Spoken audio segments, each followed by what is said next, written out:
Seja bem-vindo a mais uma coluna confidencial. Vamos conversar um pouco sobre a política da nossa região e a influência que ela causa no nosso dia a dia. O prefeito Jorge Derby visitou esta semana as obras da Avenida Paraná. A readequação da via, que é mais importante da Vila São João, é parte de um investimento de 10 milhões em pavimentação asfáltica que o município realiza. Aspas. A Avenida Paraná era fruto de reivindicação da comunidade há muitos anos e, com planejamento e gestão, conseguimos contemplá-la. Fecha aspas, disse o prefeito Jorge Derby em visita à obra.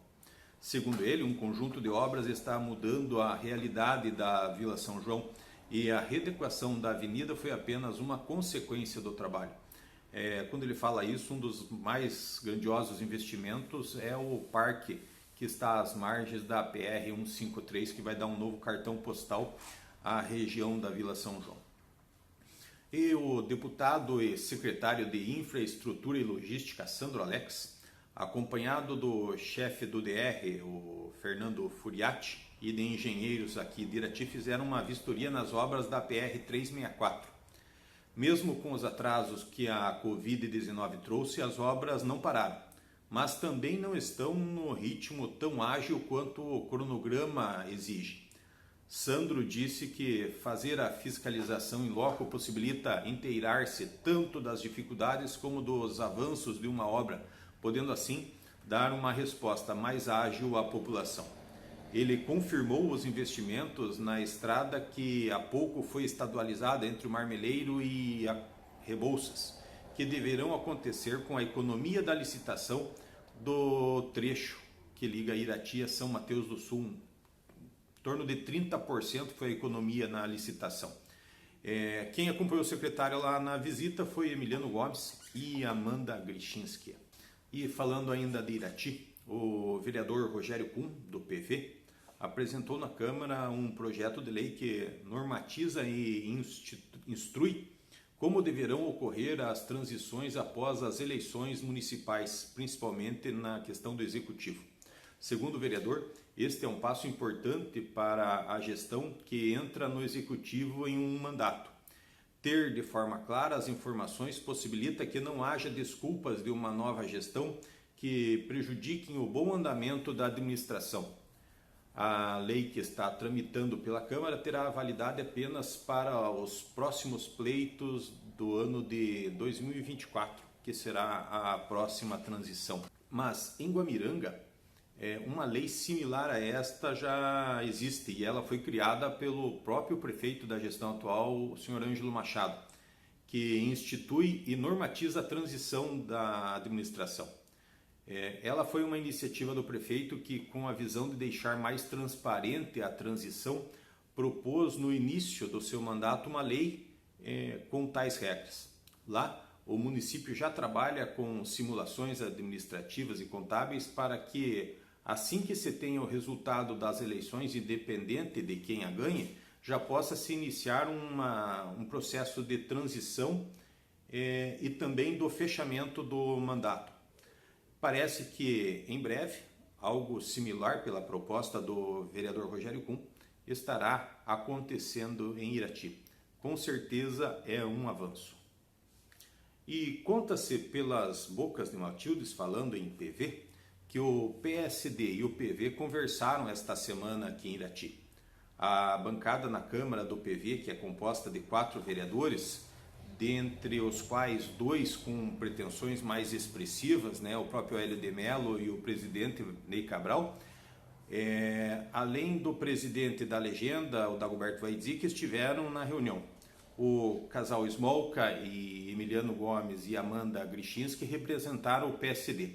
Com certeza o assunto foi um ajuste ou conhecer os pensamentos que os partidos têm em relação ao próximo pleito municipal. E outra informação que chega de cocheira é que a direção do IAP de Irati pode mudar. Para substituir Marcelo Matos, uma mulher está sendo cogitada. Cel Cristina Simão, de 43 anos, natural de Curitiba, consultora socioambiental, montanhista, fotógrafa e guia de ecoturismo e aventura. desenvolve projetos e estudos ambientais há mais de 15 anos em diversas regiões do Brasil, especializada nas áreas de licenciamento e regularização ambiental, geoprocessamento, dentre outros. Marcelo seria o primeiro chefe de escritório regional a cair na administração do Ratinho Júnior aqui na região. Mas tudo pode não passar de boatos. Ou não, uma vez que fontes dizem que Céu já esteve ou está em Irati. E calma não é parar. Mesmo quando o mundo pede um pouco mais de calma, como diz a música de Lenine, o momento da pandemia traz a reflexão, mas não deixa a vida parar.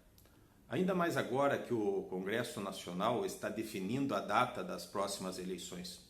Então é preciso, com cuidado, retomar a discussão da política local. Isso porque não podemos chegar ao pleito sem discutir os fatos que mexem com nossa realidade.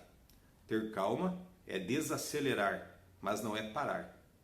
Isso faz com que a classe política, sem tirar os olhos dos cuidados da pandemia, também olhe mais para o processo eleitoral e discutamos todos as demandas que mudam a realidade em cada município.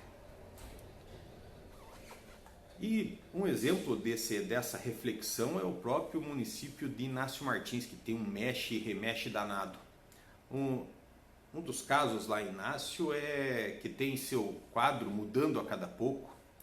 No mexe e remexe parece que a proibição do padre Marcos Melick de ser candidato é fato. Relembrando que uma carta da igreja fazia com que os pretensos candidatos tivessem que abdicar da batina. Com isso, segundo contam os bastidores, o padre teria abdicado da disputa, mas nenhuma informação ainda é oficial. Mas os fatos levam e demonstram que isso pode ser verdade, uma vez que o PSC volta a ter planos. Informações de cocheira contam que o ex-prefeito Marino, do PSDB, voltou a procurar o PSC para uma possível composição. Marino indicaria sua esposa como vice na chapa do padre, que agora pode estar fazendo água. Com isso, o PSDB precisa de uma outra composição e o PSC passa a ser importante neste processo. E lá em Inácio, o candidato pode ser laranja, mas o município pode ter um candidato laranja. Laranja sim, pelo codinome que Daniel Munzilo Gonçalves tem entre os próximos.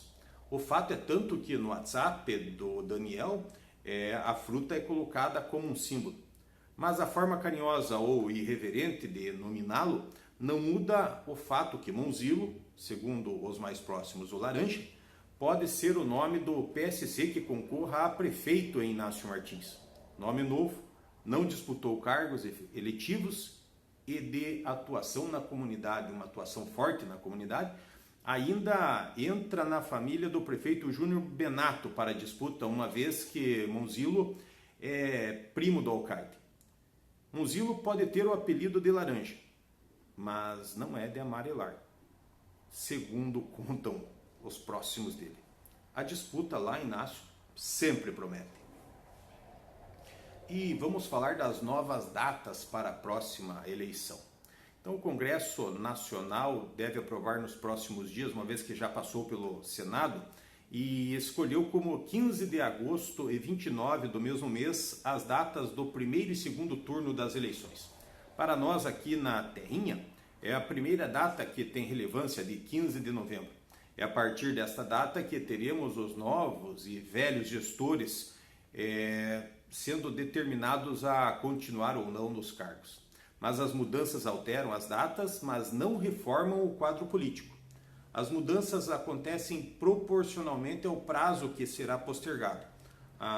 Segundo, se aprovado esta PEC, a PEC 18, as eleições terão um adiamento de 42 dias. Outras mudanças que está na proibição de apresentação de programas de rádio ou televisão por pré-candidatos de 30 de junho passa para 11 de agosto. As convenções partidárias passarão de 20 de julho a 5 de agosto, para 31 de agosto a 16 de setembro. Então o tempo fica mais esticadinho. E o prazo de registro das candidaturas, que era de 14 de agosto a 26 de setembro. Será, né, de 14 de agosto a 26 de setembro. E a liberação da propaganda eleitoral em comícios de 16 de agosto passa para 26 de setembro.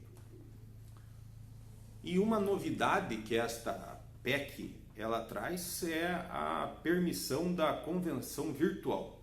Então, uma das novidades da mudança do calendário eleitoral é a possibilidade de as convenções serem virtuais. Com o fim das coligações para proporcional, as convenções terão a finalidade de aprovar as coligações na majoritária, com a definição dos candidatos de prefeito a vice. As convenções marcam sempre a arrancada da campanha, que neste ano será de forma inovadora. Mas como será ainda não sabemos. O que sabemos é que será o menos presencial possível devido ao novo cenário que traz a Covid-19. E vamos falar de desincompatibilização, que para quem ainda não se desincompatibilizou em virtude das eleições, a PEC 18 traz uma novidade, que será válidos os prazos considerados a nova data. Mas para aqueles que já o fizeram, respeitando a lei vigente, será mantida a data. A PEC 18 de 2020 determina que os chamados prazos móveis, cujas datas não estão estabelecidas por leis, mas são vinculados à data da eleição, também deverão ser alteradas proporcionalmente com a data. E o que também muda? O prazo para que o TSE julgue os pedidos de candidatura de 20 dias, que era antes, por exemplo, pode ir para 26 de outubro. E o início da propaganda eleitoral gratuita na TV e no rádio, aqui no nosso caso mais no rádio, de 35 dias antes, iria para o dia 12 de outubro. O projeto veda a reabertura de prazos já vencidos, como os de filiação partidária, a alteração de domicílio eleitoral e a janela eleitoral, que permite mudanças de partido por parte dos candidatos. Então, esses itens eles não serão alterados com a prorrogação aí dessa alteração das datas das eleições. E, para frisar, né, dia 15 de agosto, assim que o Congresso aprove, será determinado com a nova data para as novas eleições. E a frase para o pensamento é do ministro Luiz Roberto Barroso, que é o presidente do TSE. Reabrir o cadastro eleitoral seria um caos. Isso aí que coloca as eleições ainda este ano, mas com poucas alterações.